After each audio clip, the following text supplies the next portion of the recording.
نحمده ونصلي على رسوله الكريم أما بعد فأعوذ بالله السميع العليم من الشيطان الرجيم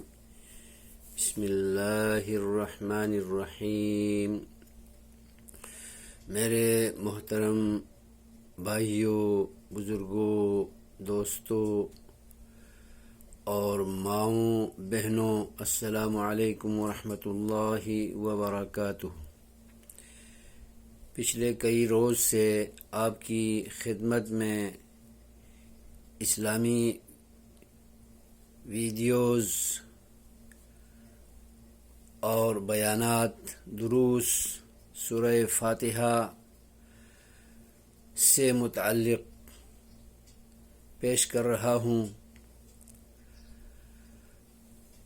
آج بھی اسی سے وابستہ گفتگو کرنا چاہتا ہوں۔ بات چل رہی تھی سورہ فاتحہ کے مختلف ناموں سے متعلق۔ آج کی محفل میں سورہ فاتحہ کے ناموں میں سے ایک نام سورۃ الحمد ہونا آپ کی خدمت میں پیش کروں گا،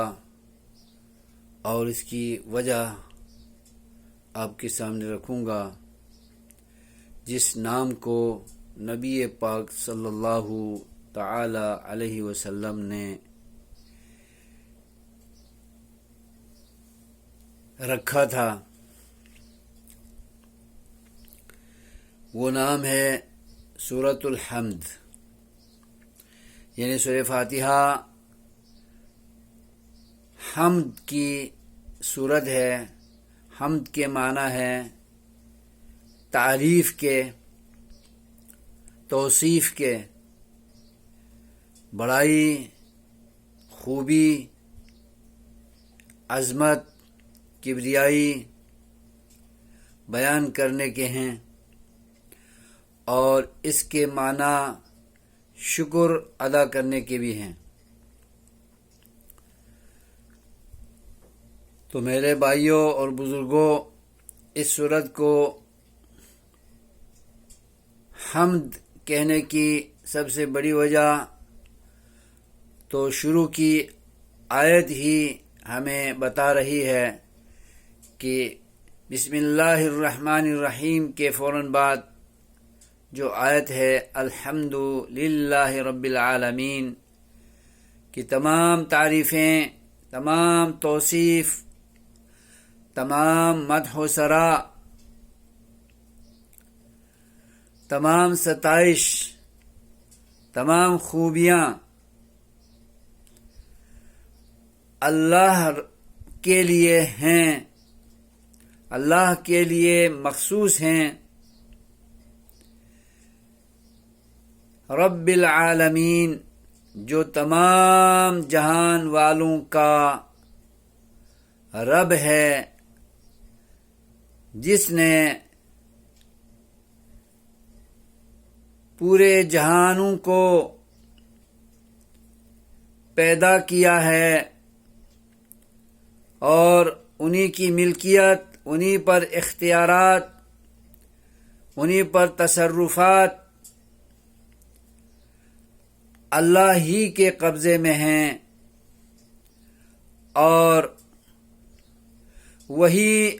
اپنی تمام مخلوقات کو ان کی ضروریات، ان کے مزاج و طبیعت اور موسموں کے مطابق ان کی حاجات پوری کر رہا ہے،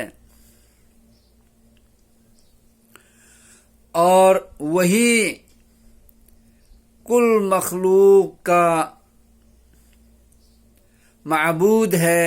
مسجود ہے، مشکل کشا ہے، حاجت روا ہے، مولا ہے، دستگیر ہے، بگڑی بنانے والا ہے، وکیل ہے، کارساز ہے،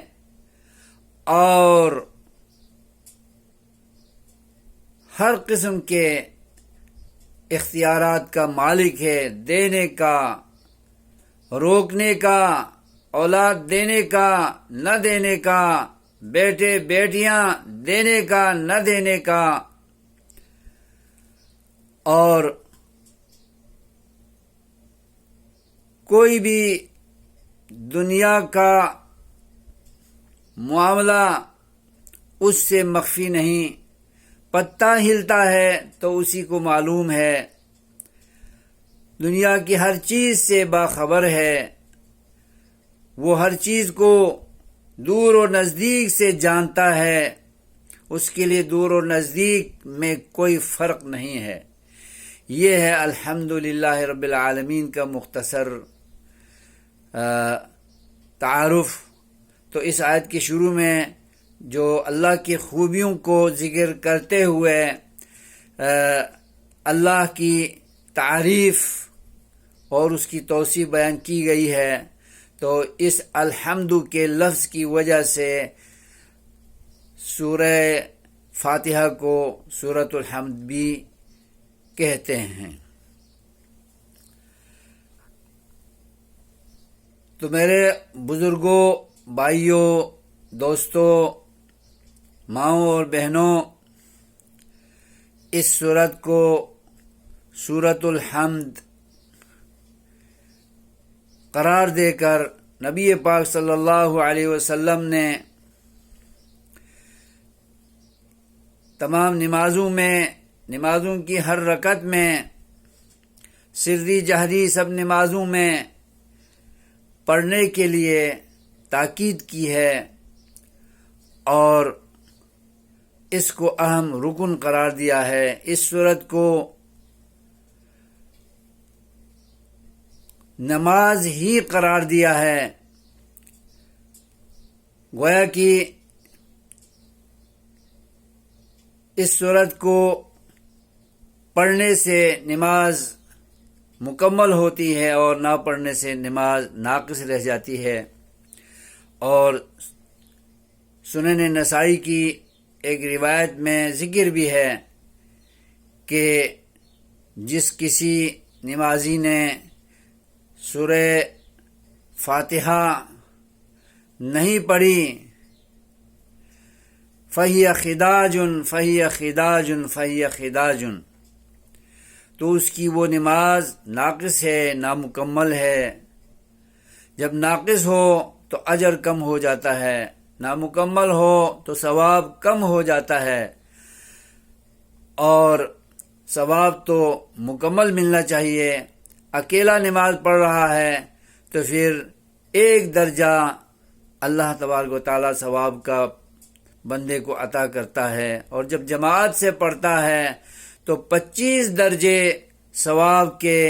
اللہ تبارک و تعالیٰ مسلمان نمازی کو عطا فرماتا ہے، اور ایک حدیث میں 27 درجے کا بھی ذکر ہے۔ اللہ تبارک و تعالیٰ سے دعا ہے کہ وہ ہمیں سورۃ الحمد کو اپنی ہر نمازوں میں پڑھنے کی توفیق عطا فرمائے، اور اس کی اہمیت کو، اس کے عظیم ہونے کو، اس کے بڑے رکن ہونے کو، اور اس کے سراسر نماز سے تعبیر ہونے کو ملحوظ رکھ کر نبی پاک کے فرمان کے مطابق جس تاکید سے آپ نے اس کو پڑھنے کے لیے فرمایا ہے، ہمیں پڑھنی چاہیے اور اپنی نمازوں کی خیر منانی چاہیے، اور ہمیں اختلافات میں، نزاعات میں پڑھے بغیر نبی پاک صلی اللہ علیہ وسلم کے فرمان پر سر تسلیم خم کرنا چاہیے، اور اپنی نمازوں کو قبول و منظور کرانے کے لیے نبی پاک کے پاک فرامین پر عمل کرنا انتہائی ضروری ہے، اس لیے کہ نبی پاک کا ہر فعل، ہر قول، ہر ارشاد ہمارے لیے اسوہ ہے، نمونہ ہے، اور قابل اتباع ہے۔ من یطع اللہ والرسول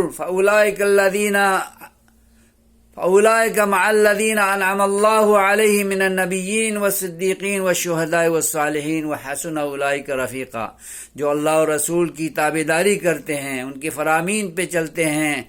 اور ان کے فرامین پہ چلنے کے لیے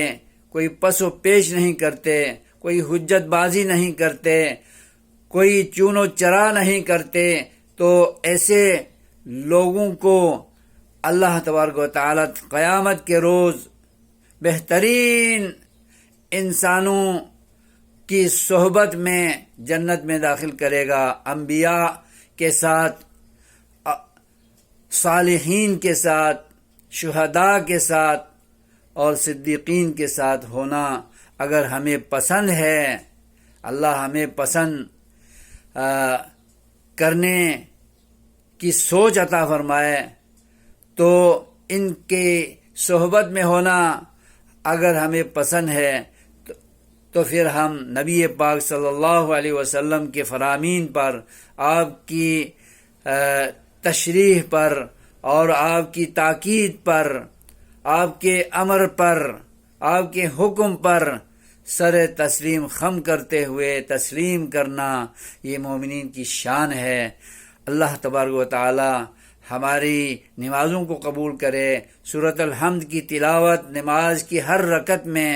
ہر قسم کی نمازوں میں پڑھنے کی توفیق عطا فرمائے۔ وآخر دعوانا ان الحمد للہ رب العالمین۔